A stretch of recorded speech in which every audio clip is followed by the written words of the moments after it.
আসসালামু আলাইকুম। এসএসসি ২০২৫ সালের প্রিয় শিক্ষার্থীবৃন্দু, আশা করছি সকলে ভালো আছো। তোমাদের সবচেয়ে বড় সুসংবাদ আজকের ভিডিওতে জানাবো, গণিত পরীক্ষা তোমাদের পিছাবে। দেখো, ঢাকা বোর্ড থেকে জানা যায় ১৯ মার্চ আগামী ২০ এপ্রিল খ্রিস্টান ধর্মাবলম্বীদের ধর্মীয় অনুষ্ঠান ইস্টার সানডে। ওই দিন এসএসসির গণিত পরীক্ষা হওয়ার কথা ছিল।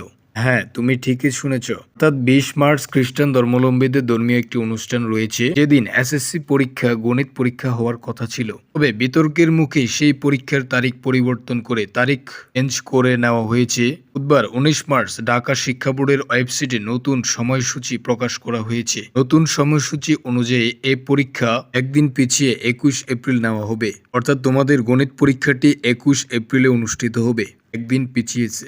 দেখো, ২০২৫ সালের এসএসসি ও সমমান পরীক্ষা তোমরা জানো ১০ এপ্রিল থেকে তোমাদের পরীক্ষাটি শুরু হচ্ছে। এখন রুটিন অনুযায়ী ১০ এপ্রিল বাংলা প্রথম পত্র পরীক্ষার মাধ্যমে ২০২৫ সালের এসএসসি পরীক্ষা শুরু হবে।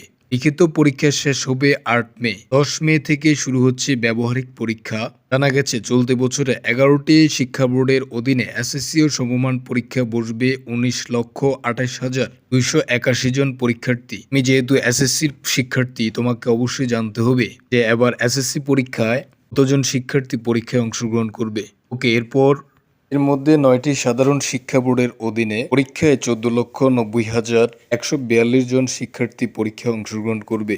মাদ্রাসা বোর্ডে দাখিল পরীক্ষায় ২,৯৪,৭২৬ এবং কারিগরি বোর্ডে ১,৪৩,৩১৩ জন শিক্ষার্থী পরীক্ষায় অংশগ্রহণ করবে। সূত্র ঢাকা পোস্ট, ১৯ মার্চ ২০২৫। তো টোটাল কথাটি হচ্ছে, তোমাদের গণিত পরীক্ষাটি একদিন পিছিয়েছে। সো পড়াশোনা পরীক্ষার সকল আপডেট পেতে চ্যানেলটি অবশ্যই সাবস্ক্রাইব করে রাখবে, যাতে করে পরবর্তী আপডেট সবার আগে পেয়ে যাও। সবাইকে অসংখ্য ধন্যবাদ। Thanks for watching the video. আসসালামু আলাইকুম রহমতুল্লাহ।